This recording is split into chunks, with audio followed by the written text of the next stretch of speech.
నమస్తే, welcome to our channel A91. దేశంలో దళితుల క్రిస్టియన్లపై సుప్రీంకోర్టు ఒక తీర్పు ఇచ్చిందని దాని మీద చాలా చర్చలు నడుస్తున్నాయి.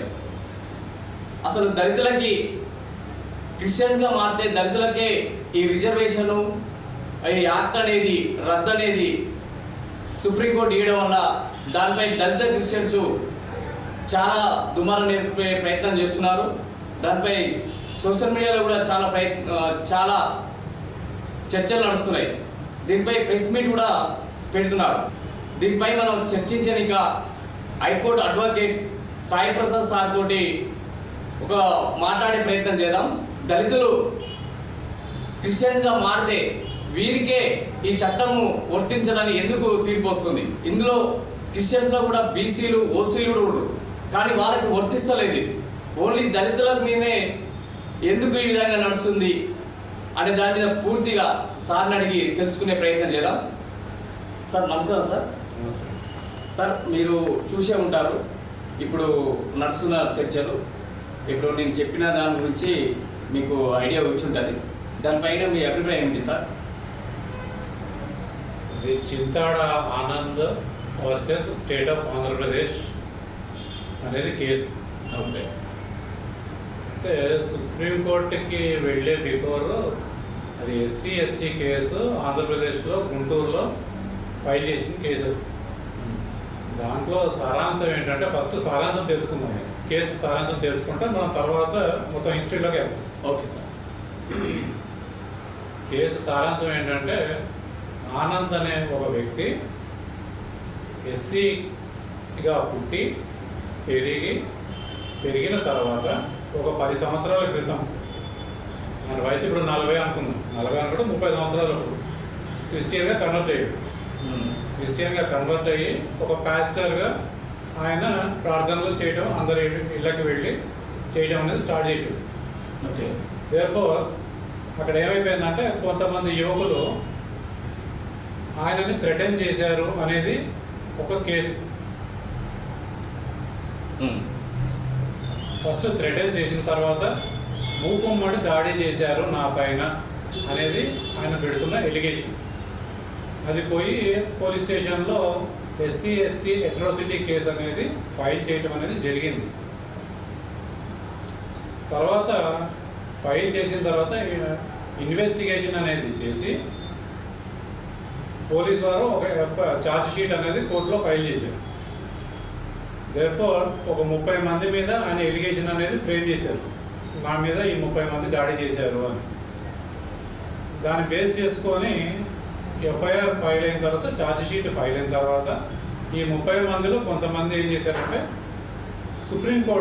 హైకోర్టుని రీచ్ అయ్యారు.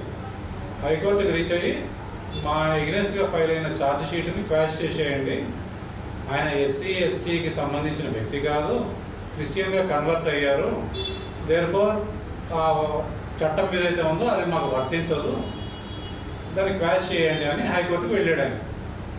హైకోర్టు వాళ్ళకి ఫేవర్గా హైకోర్టు ఆర్డర్ ఇచ్చింది. దేర్ఫోర్ ఆ ఆర్డర్ కాపీని పట్టుకొని ఈ ఆనంద్ అనే వ్యక్తి సుప్రీంకోర్టులో అపీల్ వెళ్ళాడు. అది కేసు.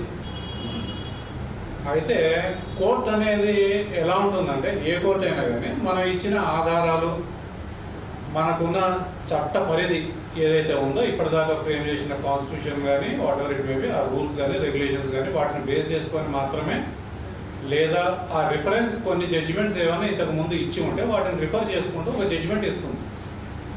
అది కేసు సారాంశం. ఇప్పుడు ఈ కేసులో ఏమైందంటే, హైకోర్టు ఏదైతే మనకి జడ్జిమెంట్ ఇచ్చిందో అది కరెక్ట్ జడ్జిమెంటే. దేర్ఫోర్ వాళ్ళ ఎగరెస్ట్గా ఎస్సీ ఎస్టీ అట్రాసిటీ కేసు పెట్టడానికి వీలు లేదు. ఎందువలన అంటే, ఆనంద్ అనే వ్యక్తి క్రిస్టియానిటీలోకి కన్వర్ట్ అయిపోయారు. దేర్ఫోర్ ఆ అపీల్ అనేది డిస్మిస్ అయింది. This is the case.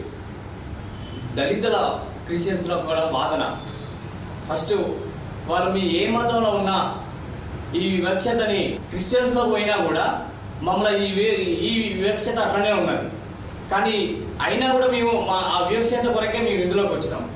కానీ ఇక్కడ కూడా వివక్షత ఉన్నది, కానీ మా హక్కులు కాలరాచే ప్రయత్నం ఇది ఎంతవరకు కరెక్ట్ అని వాళ్ళ ఒక వాదన సార్. దాని గురించి ఏమంటారు?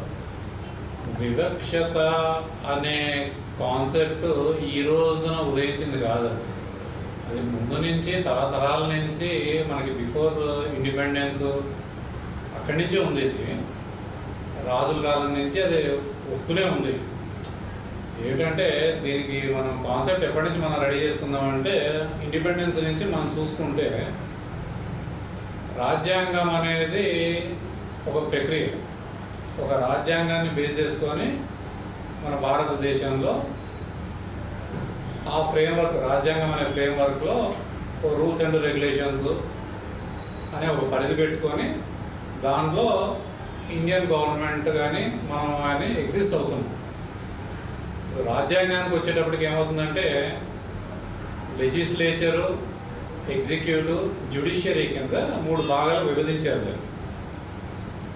లెజిస్లేచర్ ఏం చేస్తుంది? లెజిస్లేచర్ అనేవాళ్ళు లీడర్స్, మన నుంచి అంటే ప్రజల నుంచి ఎన్నుకోబడ్డ లీడర్స్ ఒక ప్రాంగణం అసెంబ్లీలో కూర్చొని ఒక రూల్ అనేది ఫ్రేమ్ చేస్తారు. వాళ్ళు ప్రజల్లో నుంచి వెళ్ళిన వ్యక్తులు కాబట్టి వాళ్ళకి నా బాధలు తెలుసు కాబట్టి ఆ బాధల్ని నివారించే ప్రయత్నము వాళ్ళు చేస్తారు. వాళ్ళు చేయట్లేనప్పుడు మనం నాయకుల దగ్గరికి మనం ఒక రిప్రజెంటేషన్ తీసుకొని వెళ్తాం. మన బాధలు ఇవి ఉన్నాయి, మా మీద ఇలా వివక్ష జరుగుతుందని మనం ఎన్నుకున్న నాయకుల దగ్గరికి వెళితే వాళ్ళు ఒక డిస్కషన్స్ అది పెట్టుకొని ఏదైతే ఫీజిబిలిటీ ఉంటుందో దాన్ని ఎరాడికేట్ చేయడానికి ప్రయత్నం అనేది జరుగుతుంది. దానికి సెంట్రల్ యాక్ట్ అనేది స్టేట్ వరకు వచ్చి లెజిస్లేచర్ అవుతుంది, సెంట్రల్కి వచ్చేటప్పటికి పార్లమెంట్ అవుతుంది. పార్లమెంట్ అంటే మళ్ళీ మనకి స్టేట్ నుంచి, అన్ని స్టేట్స్ నుంచి ఎన్నుకోబడ్డ ప్రతినిధులు అక్కడ ఉంటారు. వాళ్ళు సెంట్రల్ యాక్ట్ చేయాలన్నప్పుడు పార్లమెంట్ నుంచి పాస్ అవుతుంది. పార్లమెంట్ నుంచి పాస్ అయిన తర్వాత ప్రెసిడెంట్ దానికి అప్రూవల్ ఇస్తారు. ఇప్పుడు ఎస్సీ ఎస్టీ యాక్ట్ ఇవి అని అంటే ప్రెసిడెంట్ ఆర్డినెన్స్ కంపల్సరీ. దీంట్లో మనం స్టేట్ నుంచి పంపించినా అది ప్రెసిడెంట్ ఒక్కడే చేయగలుగుతాడు ఆఫ్టర్ పార్లమెంట్ అప్రూవల్. అప్పుడు కాన్స్టిట్యూషన్కి అమెండ్మెంట్ అనేది ఇస్తాం మనం. అసలు మన రాజ్యాంగం అనేది ఈ 3 ప్రక్రియల్ని బేస్ చేసుకొని 395 ఆర్టికల్స్ రాశారు. ఆ 395 ఆర్టికల్స్లో మనం కేసెస్ ఫైల్ చేసుకోగలిగినది మన ప్రాథమిక హక్కులు మనం కోల్పోయినాం. అప్పుడు దాంట్లో అది ఎక్కడి నుంచి స్టార్ట్ అవుతుంది? ఆర్టికల్ 12 నుంచి స్టార్ట్ అయ్యి ఇది వరకు వస్తుంది. అవి మన ఫండమెంటల్ రైట్స్. ఆ ఫండమెంటల్ రైట్స్లో మనకి ఏముంటుంది? రైట్ టు ఈక్వాలిటీ ఉంటుంది, రైట్ టు లైఫ్ ఉంటుంది, రైట్ టు ఎక్స్‌ప్లాయిటేషన్ ఉంటుంది, రైట్ టు రిలీజియన్ ఉంటుంది. అలా డిఫరెంట్ కాన్సెప్ట్స్ ఇచ్చారు మనకి. ఇవి ప్రాథమిక హక్కులు మనకి. అంటే నేను ఎక్కడన్నా బతకగలుగుతాను, ఒక సోషల్ డిగ్నిఫైడ్ లైఫ్ కావాలి అనేది ప్రయత్నం మనది. ఇండియాలో ఏ మనిషికైనా కావాల్సింది ఒక సోషల్ డిగ్నిటీ కావాలి సొసైటీలో. ఆ సొసైటీలో డిగ్నిఫైడ్ లైఫ్ కావాలన్నప్పుడు వాడిది కోల్పోతే అప్పుడు వాడు ఒక కేసు అనేది వేసుకోగలుగుతాడు, హైకోర్టులో కానీ సుప్రీంకోర్టులో కానీ ఎక్కడైనా కానీ. This is the basic factor. మనం అందరూ తెలుసుకోవాల్సింది ఏంటంటే ఈ ఫండమెంటల్ రైట్స్ కోల్పోయినప్పుడు మనం కేసెస్ అనేది ఫైల్ చేస్తాం. అది ఎప్పుడైనా కోల్పోయినప్పుడు ఫస్ట్ మనం చేయాల్సింది ఏంటి? రాజకీయ నాయకుల దగ్గరికి వెళ్ళి మేము ఇలా కోల్పోతున్నాము, మాకు ఏదైనా ఆల్టర్నేట్ రిలీఫ్ చూపియండి అని వాళ్ళ దగ్గరికి వెళ్ళి వాళ్ళని రిక్వెస్ట్ చేసి వాళ్ళతో ఏదైనా కాకపోతే then we can file the case. మనం ఏది ఆల్టర్నేటివ్ రెమెడీస్ అన్నీ అవైల్ చేసుకోకుండా ముందే వెళ్ళిపోయి కోర్టులో కేసు వేస్తానంటే కూడా కోర్టు కొన్ని సందర్భాల్లో అర్జెన్సీని బట్టి ఒక రిలీఫ్ అనేది ఇస్తుంది. అన్నిటికీ ఆ రిలీఫ్ ఇవ్వాలనే ఇది లేదు. ఆల్టర్నేటివ్ రెమెడీ ఉన్నప్పుడు అక్కడికి వెళ్ళి కనుక్కొని రండి అని చెప్పి పంపించేస్తుంది. ఆ ఎబిలిటీ కానీ ఆ లిబర్టీ కానీ మీకు ఇస్తుంది. అది ఫస్ట్ మనం రాజ్యాంగం అనేది తెలుసుకోవాలి. నెక్స్ట్ లెజిస్లేచర్ అయిపోయిన తర్వాత ఎగ్జిక్యూటివ్లో మనకి హెడ్ వచ్చేటప్పటికి సెంట్రల్కి వచ్చేటప్పటికి ప్రైమ్ మినిస్టర్ ఉంటారు, స్టేట్కి వచ్చేటప్పటికి చీఫ్ మినిస్టర్ ఉంటారు. అక్కడ ఓవరాల్ హెడ్ వచ్చేసి స్టేట్కి ఓవరాల్ హెడ్ వచ్చేసి గవర్నర్ ఉంటారు, అక్కడేమో ప్రెసిడెంట్ ఉంటారు. మనకి దేర్ఫోర్ వీళ్ళ కనుక్కొని కావాల్సిన రూల్ని వీళ్ళు ఫ్రేమ్ చేస్తారు. అది మనం తెలుసుకోవాలి ఫస్ట్. అది మనం తెలుసుకోకుండా మనకి ఏదో ఆలోచన ఏదో వచ్చింది అని చెప్పి మనం ఏదో అనుకుంటాం. మన స్వాతంత్రం వచ్చినప్పుడు అంబేద్కర్ గారు కాన్స్టిట్యూషన్ రాసినప్పుడు మన పాపులేషన్ 36 కోట్ల మంది. ఇప్పుడు ఆ పాపులేషన్ 145 కోట్లకు వెళ్ళింది. అంటే మన ఇంట్లో ఉన్న 5 మనుషులమే 5 విధాలుగా ఆలోచిస్తాం ఏ విషయమైనా తీసుకున్నా కానీ. అలాంటిది ఎవరికి ఆలోచన పరిధి అనేది లేకుండా పోయింది. ఎవడు ఏది ఆలోచిస్తే అది అయిపోవాలి. అది పాజిటివా నెగిటివా, ఎవరికైనా ఎఫెక్ట్ అవుతుందా, డిసడ్వాంటేజా అడ్వాంటేజా, ఎవరికి ఏం సంబంధం లేదు. నాకు ఈ ఆలోచన వచ్చింది, నేను ప్రజెంట్ చేసేయాలి. మీడియా కూడా ఒక పరిధి అనేది లేకుండా, ప్రైవసీ అనేది లేకుండా అందరినీ తీసుకెళ్ళి రోడ్డు మీద పెట్టేసి వాళ్ళ ఆలోచనని పబ్లిక్ ఆలోచనగా చూపించే ప్రయత్నం చేస్తున్నారు. అది కూడా రాంగే. అసలు మన పరిధి ఏంటి, మన లా ఏం చెప్తుంది అనేది ఎవరు ఏమీ చూడట్లేదు. This is the case. అయితే మనకి ఈ కేసులో కొన్ని ఆర్డర్స్ కానీ అవి తీసుకున్నారు. షెడ్యూల్ క్యాస్ట్ ఆర్డర్ అని 1950 ఆర్డర్ ఒకటి తీసుకున్నారు. ఆ రోజున ఆ కాన్స్టిట్యూషన్ రాసిన రోజున 1950 అని అన్నప్పుడు ఓన్లీ హిందూస్లోనే ఈ ఎస్సీ అనే కేటగిరీ ఉంది అని చెప్పి ఆ ఎస్సీస్ అనే వాళ్ళకి ఈ సోషల్ అదర్ రిలీజియన్స్ కానీ అదర్ క్యాస్ట్ కానీ ఉన్నాయి కదా, వాళ్ళతో సమానంగా వాళ్ళని ఒక్కళ్ళనే డౌన్ రోడ్గా చూసుకున్నారు ఆ రోజున. దేర్ఫోర్ వాళ్ళకి కొన్ని అడ్వాంటేజెస్ ఇచ్చారు. ఎందుకంటే సొసైటీ ముందుకు వెళ్ళాలంటే అందరి చేయుతూ ఉండాలి. వాడు ఎస్సీయా, ఎస్టీయా, బీసీయా, ఓసీయా అనేది చూడాల్సిన పని లేదు. మనకి ఊర్లలో ఈ ఎక్స్ప్లాయిటేషన్ కానీ ఇది చాలా ఎక్కువగా ఉంటుంది. ఈ రోజుకి ఉంది అది. మనం ఏదో మాట్లాడుకుంటాం, సిటీస్లో చూస్తున్నాము, అందరు ఇక్కడికి వచ్చేస్తున్నారు. సిటీస్లో మనకి కంపారిటివ్ విత్ టౌన్స్ కానీ విలేజెస్ కానీ డెఫినెట్లీ తక్కువ ఉంది. ఎందుకంటే సిటీలో అందరూ ఒక చోటే ఉంటారు, ఒకే దీంట్లో వెళ్ళిపోతూ ఉంటారు. ఎవరు ఏంటి అనేది మనం ఏం పట్టించుకోము ఇక్కడ సిటీస్లో. దేర్ఫోర్ అందరికీ ఈక్వల్ స్టేటస్ దాదాపుగా మనకి విలేజెస్లో ఆ ఈక్వల్ స్టేటస్ అనేది కరువు అయింది. దేర్ఫోర్ వాళ్ళు ఏం చేస్తున్నారంటే మేము కూడా డిగ్నిఫైడ్ లైఫ్ బ్రతకాలి అన్న ఒక కాన్సెప్ట్తో సిటీకి వచ్చేస్తున్నారు. అట్లా మనకి పూర్వకాలం నుంచి ఉన్న ఎక్స్ప్లాయిటేషన్ అనేది ఈ రోజుకి ఇంకా విలేజెస్లో ఉంది అనేది నిజం. అది ఒప్పుకున్నా ఒప్పుకోకపోయినా అందరూ ఒప్పుకోవాల్సిందే. మనం ఎంత గవర్నమెంట్ ఎంత ఖర్చు పెట్టినా కానీ విలేజెస్ రూట్స్ వరకు కాజ్ని ఎరాడికేట్ చేద్దామన్న రూట్ వరకు వెళ్ళలేకపోతున్నారు. That might be problem with executive అయి ఉండొచ్చు. ఎందుకంటే కలెక్టర్లు ఉంటారు, రెవెన్యూ డివిజనల్ ఆఫీసర్స్ ఉంటారు, వాళ్ళు లోకల్గా వాళ్ళు చూసుకోవాలి. సీఎంగా ఒక రూల్ చేయొచ్చు, ప్రైమ్ మినిస్టర్గా ఆయన అక్కడ రూల్ చేయొచ్చు. అలాంటివన్నీ కూడా వెళ్ళాలంటే ఎగ్జిక్యూటివ్ వర్క్ చేయాలి. ఎగ్జిక్యూటివ్ వర్క్ చేయకుండా మనం నోటికి వచ్చినట్టు ఎవరిని పడితే వాళ్ళని తిట్టుకుంటూ వెళ్ళిపోతూ ఉంటాం.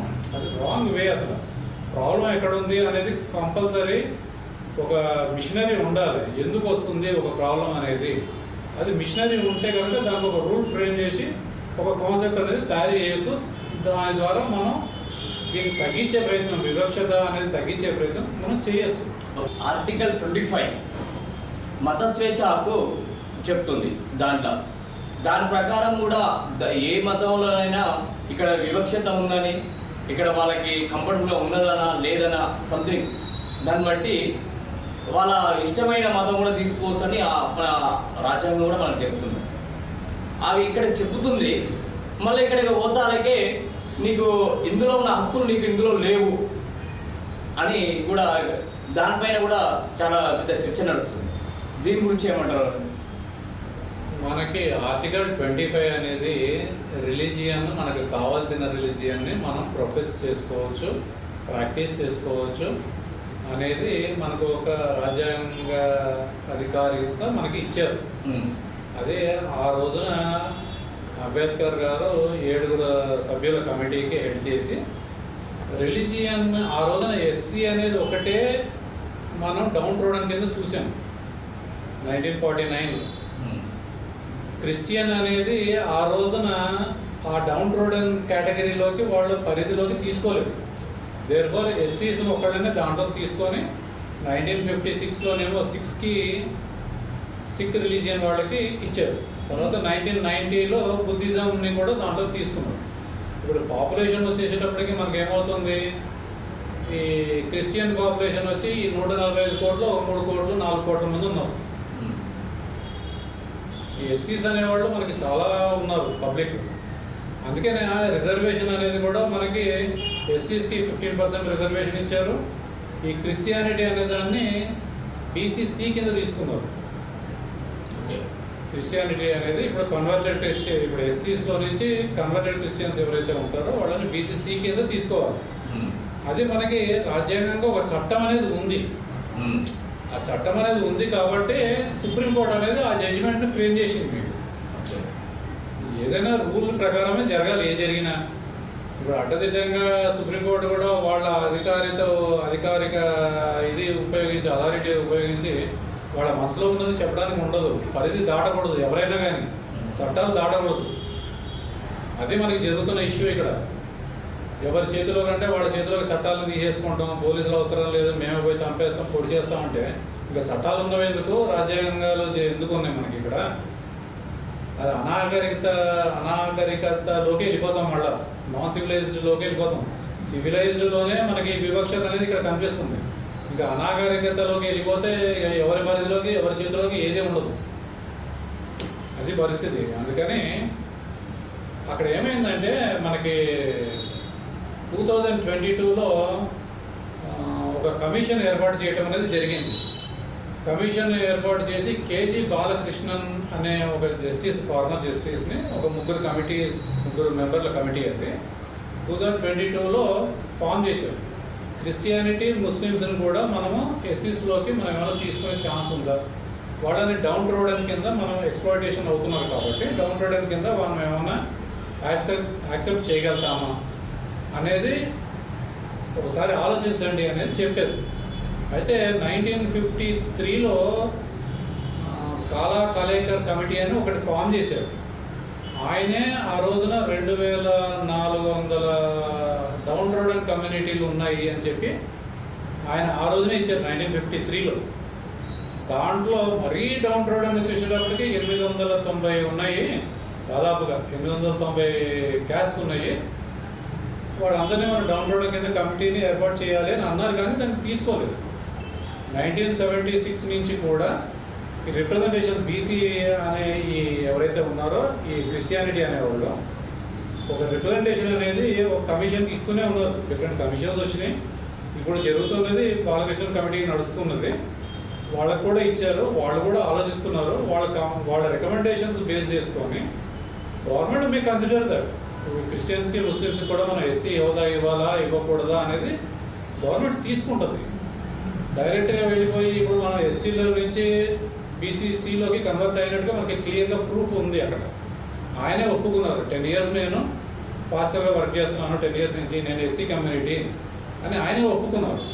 ఆయనే ఒప్పుకున్న తర్వాత మన చట్టపరిధిని బట్టి ఆయన బీసీసీలోకి వచ్చారు కాబట్టి ఎస్సీ ఎస్టీ అనేది ఆయనకి వర్తించదు అనేది మన లా చెబుతుంది. కాబట్టి సుప్రీంకోర్టు దాన్ని బేస్ చేసుకొని ఈ వర్డిక్ట్ అనేది ఇచ్చింది మనకి. ఓకే, ఎంఆర్ఓకి వెళ్ళి ఎస్సీ సర్టిఫికేట్ ఇష్యూ అయింది, ఆయనకి ఎస్సీ సర్టిఫికేట్ తీసుకొని దాని మీదనే కేసు ఫైల్ చేసిండని కూడా వార్తలు వస్తున్నాయి, రైట్? అయితే ఎస్సీ సర్టిఫికేట్ ఉన్నాక కూడా ఈ కేసు ఇక ఆయన సర్టిఫికేట్ కంటే ఇంకా నేను ఎస్సీని అని చెప్పుకోనికి ఇంకేముంటుంది సార్? మనకి గవర్నమెంట్ మనకి ఒక ప్రూఫ్ అనేది ఒక సర్టిఫికేట్ ఇష్యూ చేస్తుంది, క్యాస్ట్ సర్టిఫికేట్ అని. మీ ఎస్సీ క్యాస్ట్ సర్టిఫికేట్ ఆయనకి అది తీసుకొని కేసు ఫైల్ చేసి దానిపైనే ఆయన ముందుకెళ్ళరు. అయినా అక్కడికి వెళ్తానికి నువ్వు ఎస్సీ కాదు, నువ్వు ఒక మతంలో వెళ్ళినావు కాబట్టి నీకు ఎస్సీ కాదంటారు. కానీ అదే గవర్నమెంట్ ఎస్సీ సర్టిఫికేట్ ఇష్యూ చేసింది. ఇంకా బీసీ సర్టిఫికేట్ అయితే తీసుకోలే కదా అప్పటికైనా. గవర్నమెంట్ అక్కడే ఫెయిల్ అవుతుంది మనకి. ఎందుకంటే గవర్నమెంట్ అనేది ఇట్లా కన్వర్ట్ అయిన వాళ్ళకి అందరికీ బీసీసీ సర్టిఫికేట్ ఇచ్చుకుంటూ వెళ్ళిపోతే, లేదా కన్వర్టెడ్ క్రిస్టియన్స్ అందరూ కూడా అప్రోచ్ అవ్వగలుగుతారా? అంత ధైర్యం ఉందా? ఇప్పుడు ఆయన పుట్టినప్పుడు ఎస్సీ ఎవరు కాదనలేని నిజం అది. వాళ్ళ పేరెంట్స్ ఎస్సీ, ఈయన కూడా ఎస్సీగానే జన్మించారు, ఎవరు కాదనలేదని. ఎస్సీగా పుట్టినప్పుడు ఆయనకి ఎస్సీ సర్టిఫికేట్ అనేది ఇచ్చారు. మరి ఆయన కూడా ఆయన మనస్సాక్షిని బేస్ చేసుకొని ఎస్సీ అనే దాంట్లో నాకు వివక్షత కనిపిస్తుంది కాబట్టి నేను క్రిస్టియన్గా కన్వర్ట్ అవ్వాలనుకుంటున్నాను అని క్రిస్టియన్గా కన్వర్ట్ అయ్యారు. దానికి ఆ మిషనరీస్ ఏవైతే ఉన్నాయో వాళ్ళు దాన్ని యాక్సెప్ట్ చేశారు. మనం ఇక్కడ ఆలోచించాల్సిన విషయం ఏంటంటే మనకి ఒక చట్టం అనేది ఉంది. కన్వర్టెడ్ క్రిస్టియన్స్ అందరూ కూడా ఎస్సీలో నుంచి కానీ ఏదైనా కానీ ఎస్సీలో నుంచి వచ్చినప్పుడు వాళ్ళు బీసీసీ సర్టిఫికేట్ తీసుకోవాలి. అప్పుడు ఏమవుతుంది, ఎస్సీకి ఇచ్చే బెనిఫిట్స్ ఏవైతే ఉన్నాయో ఆ బెనిఫిట్స్, రిజర్వేషన్స్ కానీ what ever it may be, అన్నీ కూడా వాళ్ళు కోల్పోతారు. బీసీసీ సర్టిఫికేట్ తీసుకుంటే బీసీసీ సర్టిఫికేట్స్కి ఏవైతే మనకి అడ్వాంటేజెస్ ఉంటాయో, బెనిఫిట్స్ ఇస్తుంది గవర్నమెంట్, వాటిని అవైల్ చేసుకుంటారు వాళ్ళు. Therefore nobody is interested to leave that certificate of SC. నేను కన్వర్ట్ అవుతాను, నేను బయటికి చెప్పుకోనది, నేను కాబట్టి ఎస్సీని, ఎస్సీ అనేది నేను చూపించుకుంటాను సర్టిఫికేట్. బట్ నేను క్రిస్టియానిటీలో ఉన్నాను. క్రిస్టియానిటీ ఎవరు, మన కాన్స్టిట్యూషన్ రికగ్నైజ్ చేసిన బీసీసీ. నువ్వే ఒప్పుకున్నారు ఆ కేసులో, ఆయన ఒప్పుకున్నారు, నేను కన్వర్టెడ్ క్రిస్టియన్ని, నేను పాస్టర్ని, నేను ఇట్లా ప్రేయర్ చేసి బయటకు వస్తున్నాను అని ఆయన ఒప్పుకున్నారు. అంటే గవర్నమెంట్ చేసిన లోపం అది. ఎస్సీలో పుట్టినవాడు క్రిస్టియన్లోకి కన్వర్ట్ అయినప్పుడు వాడు బీసీసీ కింద వెళ్ళిపోవాలని అనుకుంటున్నప్పుడు వాడికి ఒక రైట్ ఇచ్చేసేయాలి.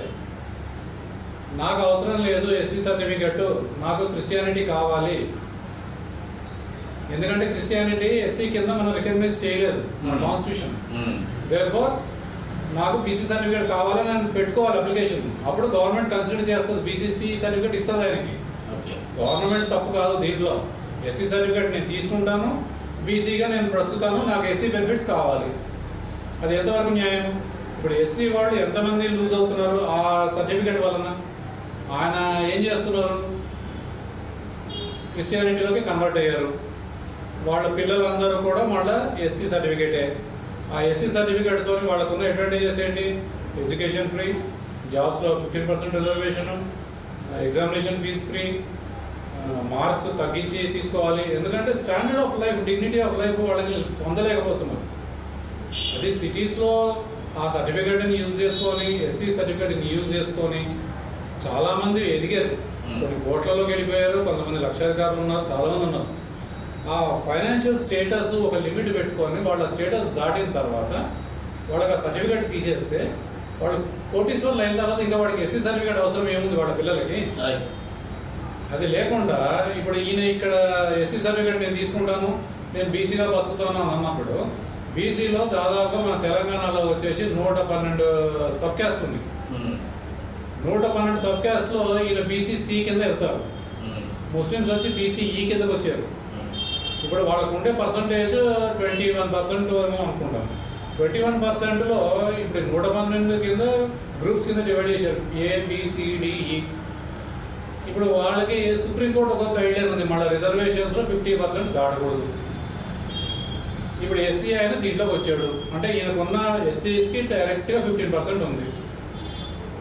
ఎస్సీస్లో కూడా మళ్ళీ 3 లేయర్లు ఉన్నాయి, 4 లేయర్లు ఉన్నాయి, ఏబిసిడి.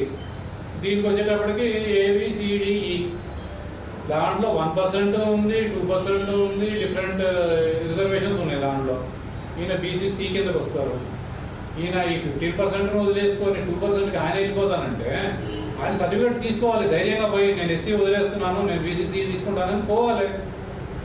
క్రిస్టియానిటీలోనేమో వాళ్ళు ఇచ్చే వాట్ ఎవర్ ఇట్ మేబీ, వాళ్ళు ఇస్తున్న బెనిఫిట్స్ని, మిషనరీస్ ఇస్తున్న బెనిఫిట్స్ని వాళ్ళు పొందుతున్నారు ఒక పక్క నుంచి. ఇంకో పక్క నుంచి గవర్నమెంట్ ఇచ్చే ఎస్సీ బెనిఫిట్ కూడా నాకు కావాలని అంటే డబుల్ బెనిఫిట్ పొందుతున్నాడు ఆయన. ఆయన ఇటు రిజర్వేషన్ కావాలంటాడు, అక్కడేమో నాకు మిషనరీ బెనిఫిట్స్ కావాలని అంటున్నాడు. అది వివక్షత అనేది ఆయనకు ఇక్కడ వివక్షత నేను ఎక్కువ ఎఫెక్ట్ అవుతున్నాను అని చెప్పి దాంట్లోకి వెళ్ళి నాకు ఇప్పుడు ఎఫెక్ట్ అయింది, నేను ఎస్సీ ఎస్టీ కేసు పెడతాను అని అంటే నువ్వు బీసీసీ అయ్యింది ఎస్సీ ఎస్టీ ఎలా నీకు వర్తిస్తుంది? That is the question posed by the Supreme Court. మీ రిలీజియన్ని ఎవ్వరూ ఆపట్లేదు, మీ మిషనరీస్ని మీరు పబ్లిసిటీ చేసుకుంటున్నారు. ఇప్పుడు ఈ కేసుని సుప్రీంకోర్టు ఏం చెప్తుంది సార్? సుప్రీంకోర్టు ఏమీ చెప్పలేదు. గవర్నమెంట్ అనేది ఒక డెసిషన్ తీసుకుంటుంది. Government has to take a decision. Policy decision అనేది ఎప్పుడైనా గవర్నమెంట్ తీసుకోవాలి, అది ప్రెసిడెంట్ తీసుకోవాలి. ఎందుకంటే ఎస్సీలో చేర్చడం అనేది నార్మల్గా ఏదో లెజిస్లేచర్లోనో పార్లమెంట్లోనో చేయడానికి ఉండదు. అది అన్నిటినీ బేస్ చేసుకొని గవర్నమెంట్ ప్రెసిడెంట్కి పంపిస్తే ప్రెసిడెంట్ అథారిటీ ఇస్తే అప్పుడు కాన్స్టిట్యూషన్ అమెండ్మెంట్ చేయాల్సి వస్తుంది. అప్పుడు ఈ అమెండ్మెంట్ వీళ్ళు క్రిస్టియన్స్ కానీ ముస్లిమ్స్ కానీ జస్టిస్ బాలకృష్ణ గారి కమిటీ ఏప్రిల్ 10th 2026 వరకు ఆయనకి టైం లిమిట్ ఎక్స్టెండ్ చేసుకుంటూ వచ్చారు. ఏప్రిల్ 10th ఆయన ఒకవేళ ఏమైనా ఇస్తే రిపోర్ట్ దాన్ని బేస్ చేసుకొని గవర్నమెంట్ ఏమైనా డెసిషన్ తీసుకోవడానికి ఉంటుంది. Governments decision, that is government decision. Supreme court ఏదైనా ఒక డెసిషన్ తీసుకోండి, కన్సిడర్ చేయండి అని చెప్పగలుగుతుంది, కానీ స్ట్రైట్ అవే గవర్నమెంట్ మీరు ఈ రూల్ ఇంప్లిమెంట్ చేయండి అనేది, రూల్ ఇలా ఇంప్లిమెంట్ చేయాలని సుప్రీంకోర్టు కానీ ఏ కోర్టు కానీ చెప్పడానికి ఉండదు. వాళ్ళ పరిధి కన్సిడర్ చేయండి అని చెప్పగలుగుతారు, అంతేగాని లేదా ఒకవేళ ఏమన్నా ఎవరికైనా ఎఫెక్ట్ అవుతుంది, ఫండమెంటల్ రైట్స్ ఎవరికైనా ఎఫెక్ట్ అవుతున్నాయి అంటే స్ట్రైట్ అవే సుప్రీంకోర్టు దాన్ని కొట్టేస్తుంది, ఆ రూల్ని కొట్టేస్తుంది. మళ్ళీ కన్సిడర్ చేయండి, ఆ విధంగా కన్సిడర్ చేయకూడదు అని చెప్పి మళ్ళీ రీబ్యాక్ పంపించేస్తుంది ఆ రూల్. వివక్షత అనేది ఆయన ఎస్సీ ఎస్టీ దీంట్లో నుంచి బయటకు వచ్చి బీసీసీలోకి వెళ్ళి ఎస్సీ ఎస్టీ కేసు పెట్టి వాళ్ళ మీద ఎస్సీ ఎస్టీ అట్రాసిటీ కేసు పెడితే ఆయన అయ్యింది బీసీసీ. ఓకే, బీసీసీ ఆయన ఎస్సీ ఎస్టీ హెల్ప్ ఎలా తీసుకుంటాడు అట్రాసిటీ యాక్ట్ కింద? That is the case. అది లాస్ట్ ఇప్పుడు ఎస్సీలకి ఇది రద్దు చేసిరని చాలా సోషల్ మీడియాలో చాలా స్ప్రెడ్ అయింది. ఈ యాక్ట్ దళిత క్రిస్టియన్లకి రద్దు అయ్యింది అనే విధంగా స్ప్రెడ్ అవుతుంది మ్యాటర్. దీనిపైన చాలా చర్చలు నడుస్తున్నాయి. ఇప్పుడు వీళ్ళకి ఈ దళిత క్రిస్టియన్లకి ఈ యాక్ట్ ఇచ్చే అవకాశం ఉన్నదా లేదా? ఇంకొకటి, ఇప్పుడు మీరు అన్నట్టు సిక్కులకి ఎస్సీ యాక్ట్ వర్తిస్తుంది, సిక్కు మతం వాళ్ళకి, బుద్ధిజం మతం వాళ్ళకి ఎస్సీ యాక్ట్ వర్తిస్తుంది. ఈ క్రిస్టియన్ వారికి లేదు అని మీరు అంటున్నారు.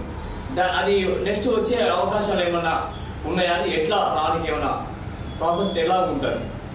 దాని గురించి లాస్ట్ వర్డ్ చెప్పండి. సుప్రీంకోర్టు ఇచ్చిన జడ్జిమెంట్ వచ్చి ఒక ఇన్సిడెంట్ బేస్డ్. అది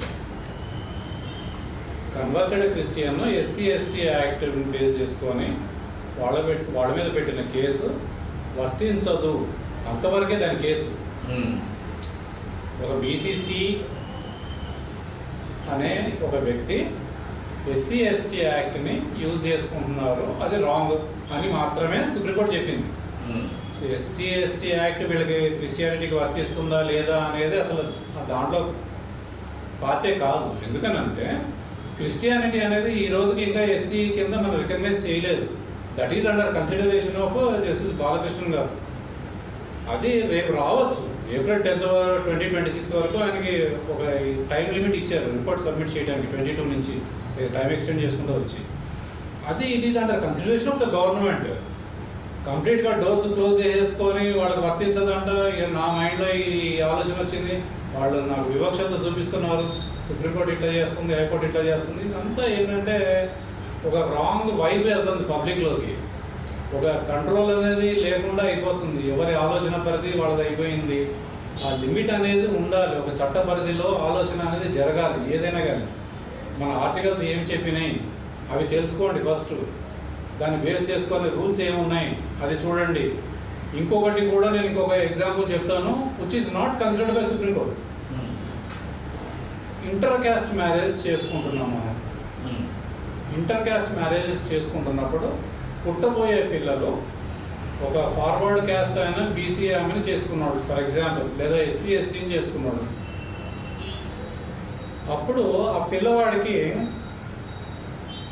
ఫాదర్ రిలీజియన్ క్యాస్ట్ తీసుకోవచ్చు, లేదంటే వాళ్ళ మదర్దైనా ఆప్ట్ చేయడానికి ఒక స్కోప్ అనేది మన చట్టంలో కొన్ని స్టేట్స్ ఇచ్చినాయి. అలా దీన్ని కూడా కన్సిడర్ చేయొచ్చు. దీని ఎట్లా బేస్ అయి ఉంటుందంటే ఈ క్రిస్టియన్స్ ముస్లిమ్స్ కూడా, ముస్లిమ్స్ ఈ కేసులో రాలేదు కానీ ముస్లిమ్స్ కూడా మాకు కూడా మా మీద కూడా వివక్షత అనేది ఉంది అనేది ప్రజెంట్ చేసుకోగలిగితే వాళ్ళని కూడా ఎస్సీ దీంట్లోకి తీసుకునే స్కోప్ అనేది ఓపెన్ పెట్టారు. అదేం క్లోజ్ చేయలేదు, సుప్రీంకోర్టు ఏం క్లోజ్ చేయలేదు. సుప్రీంకోర్టు ఒక ఇన్సిడెంట్ బేస్డ్ ఆ ఇన్సిడెంట్ వరకే చెప్పింది. ఏమని, ఆయన వచ్చి బీసీ అవుతారు, కన్వర్టెడ్ క్రిస్టియన్, ఆయన ఎస్సీ ఎస్టీకి సంబంధించిన వ్యక్తి కాదు. That is the thing supreme court delivered. దాన్ని ఎవరు ఇష్టం వచ్చినట్టు వాళ్ళు, ఏ మీడియా వాళ్ళు, ఎవరి ఆలోచన మించి వాళ్ళు మాట్లాడుకుంటూ వెళ్ళిపోయారు అంతే. అది పబ్లిక్లోకి ఒక రాంగ్ కమ్యూనికేషన్ వెళ్ళిపోయింది. That is wrong. Supreme court that is nothing but మనం ఏంటంటే ఎక్కువ మాట్లాడుకుంటే అది కంటెంప్ట్ ఆఫ్ కోర్టు కిందకి వెళ్తుంది. Supreme court order is final, law of the land, that is law of land. అదొక ఇన్సిడెంట్ని బేస్ చేసుకొని ఇచ్చిన ఆర్డర్ని క్రిస్టియానిటీకి ఎస్సీ అనేది తీసేశారు అనేది రాంగ్ ఇండికేషన్లోకి వెళ్తుంది. క్రిస్టియానిటీ అసలు ఏ రోజు ఉంది ఎస్సీలో, ఏ రోజు లేదు. అసలు రూల్లోనే లేని దాన్ని తీసేశారని ఎలా చెప్తున్నారు పబ్లిక్, ఏంటో మరి. ఈ ఆలోచన పరిధిని మనం కొద్దిగా రూల్ని తీసుకొచ్చో లేదంటే ఏదో ఒక పద్ధతి ఒకటి అవలంబించి మిషనరీని ఒకటి ఫామ్ చేసి ఒక అథారిటీని పెడితే బాగుంటుంది అనేది నా సజెషన్. దేర్ఫోర్ కన్క్లూడింగ్గా నా వర్డ్ ఏంటంటే it is wide open to the government. Any time it can take decision basing upon the honourable justice Balakrishnan గారి రిపోర్ట్ని బేస్ చేసుకోండి. అంతేగాని ఎస్సీ ఎస్టీ అనే ఎస్సీ పరిధిలోకి క్రిస్టియానిటీని ఇంకా అయితే తీసుకురాలేదు ఈ రోజు కూడా, ఫ్రమ్ డే ఆఫ్ ఇండిపెండెన్స్ అనేది నా word. It is wide open to the government to take any decision after April 10th basing upon the report of the Balakrishnan garu. That is the thing. Thank you. ఇది మన high court advocate Prasad sir గారు. ఇది ఇప్పుడు వచ్చిన case కాదు, ఇది 1950లోనే హిందూ మతంలో ఉన్న వారికి ఎస్సీ యాక్ట్ వర్తిస్తుంది, క్రిస్టియన్ వారికి లేదని అప్పటి నుంచి ఉన్నది. ఇది కొత్తగా ఇప్పుడు వచ్చింది కాదు అని సార్ యొక్క విశ్లేషణ. చూస్తూనే ఉండండి A91 టీవీ. మీ యొక్క అభిప్రాయాన్ని కామెంట్ చేయండి, షేర్ చేయండి, సబ్స్క్రైబ్ చేయండి. మరో విషయంతో మరో టాపిక్తో మళ్ళీ మీ ముందుకు వస్తాను. Thank you.